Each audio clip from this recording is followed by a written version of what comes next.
What is up, Boston Silkscar fans, and welcome to our PGL Season 6 Week 5 matchup against Iyokuu and the Blackthorn Frogadiers. Iyokuu team is really scary this season, so hopefully we do well. I don't want to spoil anything, but let's go over the teams really quick. We got our Mienshao, Snorlax, Greninja, Rotom Mo, Clefable, and Dragonite this week. He didn't have a fairy type, so I thought Dragonite would fit really well this battle. He's got his Ferrothorn, Weavile, Tornadus, Dugtrio, Greninja Protean, and Buzzwole, which was a surprise for me. I didn't really expect the Buzzwole. I think there was, I don't remember what else. I'm not even going to speculate whatever else happened. I did this battle a long time ago, it feels like. We did it earlier in the week, and I'm doing the post-com here on Friday, the day it's supposed to go up. So, hope you guys are all having a good Friday. Anyways, yeah, so I decided to leave with Mienshao because it was a pretty solid bet against most of his Pokemon. I do want to give full disclosure. We had to battle twice. Our first battle, I live in Georgia, and if you guys don't know, Georgia, all of like the southeast coast, was getting hit by crazy thunderstorms and tornado warnings, and tornadoes landed in a few places, I believe. Not near me, luckily. We did have a tornado warning, but nothing landed. So that was good, but we did end up losing power for a second during our battle, and thus our battle got disconnected, and we ended up having to re-battle later that night.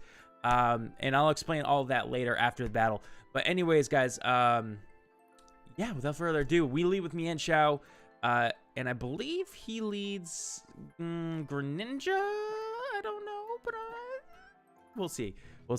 I don't know. I can't remember. But I know that we lead with Mienshao because it pretty much worked in every situation besides if he led Buzzwole, I believe. We don't really have anything that hit the Buzzwole. But other than that, we hit pretty much everything. He leads with his Kabuterimon, which is his Ferrothorn. And I can Drain Punch this thing and do some solid damage. But I believe I go for a knockout just in case he switches. We can knock something off. Or knockout. Go for a knockoff. And I believe we knock off his Birdramon. I'm not a big Digimon guy, so I don't know all these things, but that does a good amount of damage too, and we also see these Z moves, so the knockoff was kind of worthless. Maybe he predicted that, which would be a great prediction if he did.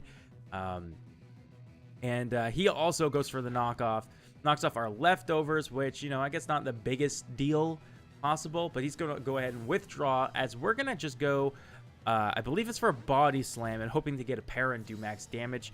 Now, our first battle, I did the same exact first two moves, and I got the para on his Ferrothorn. This time, we don't get the para, which is kind of unfortunate. Yeah, it kind of sucks. And then we're not recreating the battle because we didn't record our battle. It just happened that we did the same two moves or three moves or whatever in a row.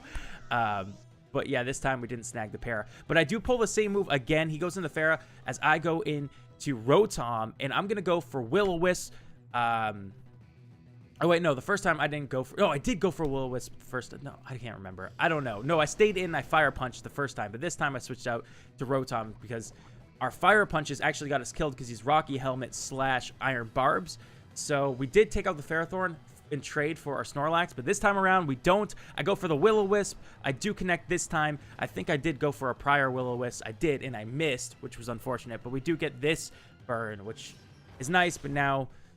we're already toxic. I mean, we were going to get toxic anyways, but it's an extra round of toxic, which is kind of unfortunate, and an Iron Head. But hey, it's not that bad. At least we got a burn off on this thing. Didn't really necessarily want to burn this. I was just kind of hoping more for him to switch into something with the first burn. And by the second burn, it's like, you know, if I burn this, I can bring in Jake, the Dragonite, and set up some Dragon Dances. And just hit Outrage and E-Speed the rest of the day. But then he sets up a Leech Seed, and the plans have changed. So he did really solid with his Ferrothorn here. Really thought about what we were going for. So I can't really plan to stay in here too much with this Leech Seed setup. So I believe I just switch out again. And now he has his Stealth Rocks up too. And things not looking too good for us this week so far, because now all the momentum is in his favor. In the first battle... we got to 4-4 before it crashed, and it was still anybody's game, but it looked really good for us because there's no Stealth Rocks up and some other things. But don't want to spoil anything. We go for a Defog. He predicts it. He just goes for another Stealth Rock, and I was like, damn it. Yeah, he completely predicts it, and this was a waste of a turn. We ended up switching with Rotom and taking more rocks damage. I was playing really dumb at this point. I don't know what happened to me, but I was playing really dumb, really dumb this week. The second battle, for sure, more than the first. But Kimiko is going to come in because Kimiko can hit this thing really hard with a Drain Punch. And he sets up another Leech Seed. Man, this Ferrothorn sucks. It's difficult to work around. But we're just going to, I believe we're just going to go for a Drain Punch. And I think this is where he goes for his, he goes back into Birdramon, the Tornadus. He does. And watch, I want you guys to pay close attention to the damage on this. All right? So he's more than half. He's like at 60% health. I Drain Punch. It brings him down to probably like 28%. And I count this, and I should kill this Tornadus right now with a Drain Punch. Based on that damage, I should definitely kill this thing, right? But I guess after the Leech Seed, it gives him just enough to live. Just enough to live. And I go down to an Acrobatics. So I got a low roll Drain Punch, because I'm pretty sure when I count that out, it said I did a max of 38%. And I think that he was in range of that. But unfortunately, we just could not get the kill on that one. It sucked. But Kakashi comes in. Kakashi should be able to outspeed and go for any move. I think I go for a U-turn. Go for a U-turn in case he brings in... what was I afraid he was going to bring in? I forget what Weavile or something. I don't remember what I thought he was going to bring in. But I go for a U-turn. And I probably should have just went for a Scald. I thought about it at the time because I was like, if I Scald Burn the Buzzwole, that would be great. But I didn't end up doing it. But I can just go into Mavis. I know this thing does carry Poison Jab. And it does end up snagging the Poison. But we are Magic Guard. Good for us. So I just go for the Moonblast, because I know he's carrying Poison Jab, and I don't want to take that. I really thought that it would kill. Doesn't kill. We do get the special attack drop. Not that it matters, really, because he's physical, but we do get it, so that's nice.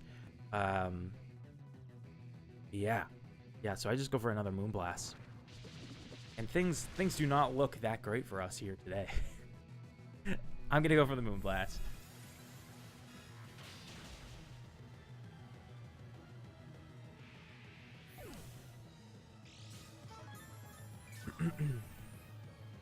And I believe he brings in his Greninja at this point, Divermon, which is his Greninja. I know he has Gunk Shot from our first battle. I was pretty sure that he was Scarfed Gunk Shot as well, because he was outspeeding our Greninja every time in the other battle. So he's going to go Gunk Shot. He's going to Protean, of course, become a Poison type, and our Rotom is going to go down, which I probably shouldn't let him go down, because at this point, I think he was the only one with a Scarf still. I think Mienshell's Scarf got knocked off this battle. There's two battles in my head, so they all get mixed up. But so I bring in Dragonite because I'm like, okay, he's Gunk Shot. I should be able to live a whatchamacallit, but he's actually not Scarfed. He goes for Ice Punch and we die. That sucked. I thought, hey, you know what? If he is Scarfed into Gunk Shot, I can go for an E-Speed and do a lot of damage or something like that. I forget. Or I can go for an Outrage, live, and kill him. I think that might have been the plan. I don't remember. But we ended up dying, and things look really bad now. Rumble's going to go down. There's not really anything that can take on this Greninja at this point. Yeah, not looking great for us. But I do bring in my own Greninja, Kakashi-sensei. And I'm going to go for, I think, U-turn again? And I was thinking, is it? I can't remember. Skull. No, okay. I just go for the Skull for this time. I learned this time. Just go for the Skull. So we do manage to take down Birdramon, which brings us to a current. Was that 3, 3, 5, 3, 4, 3, 4, 2, 4. Okay, so we're currently in a 2-4. I'm gonna go ahead and Scald Dugtrio. He does live on his Focus Sash. And I'm figuring he probably has Sucker Punch or something, but he goes for a Reversal, which is obviously just going to completely obliterate Greninja. Goodbye, Greninja. And I bring Clefable because I can, I was thinking about whether I should set up or not. I decide not to, I think, and I just go for a Moonblast, thinking I should probably just kill as many things as possible. Or, no, I go for Soft Boiled. because I knew I'd live the EQ and regain enough health to hopefully be able to take on a few more mons in the future. I believe now I just go for a Moonblast. Not sure. I kind of wish that I just combined this turn because he does stay in. That would have been smarter for me, I think. But he still does have his Greninja that I know that will just kill me. So I think I was trying to predict the Greninja switch in and just go for a Moonblast. But unfortunately, he doesn't switch it in. So he can get a clean switch in this turn to his Greninja. Oh, and I just pulled up my Windows stuff. Oops. As he goes into Divermon, and this is kind of where things obviously don't go well for us. I planned on him missing the Gunk Shot and a Moonblast killing. That was my hope. But he did not miss a single Gunk Shot this week. Yeah. And it sucks for us. We do lose 3-0 to Iyokuu. It's kind of an unfortunate set of circumstances. I would have loved to play out the first battle and see what happened. But hey, that's not how it happened. So, and I mean, either way, I think that he still probably would have won in the first battle. But we probably would have kept it a little bit closer. Still don't know, though, because my Mienshao was scarfed and still alive. And we lost Mienshao pretty early this battle. And he was kind of the key to winning this whole thing. So kind of an unfortunate situation all around. But either way, it's just a battle. Next week we'll be back. Hopefully we can get ourselves a win. And props to Iyokuu for the victory. So thank you guys so much for checking out the battle. Hope to see you all in the next one. Till then, though, stay frosty and peace.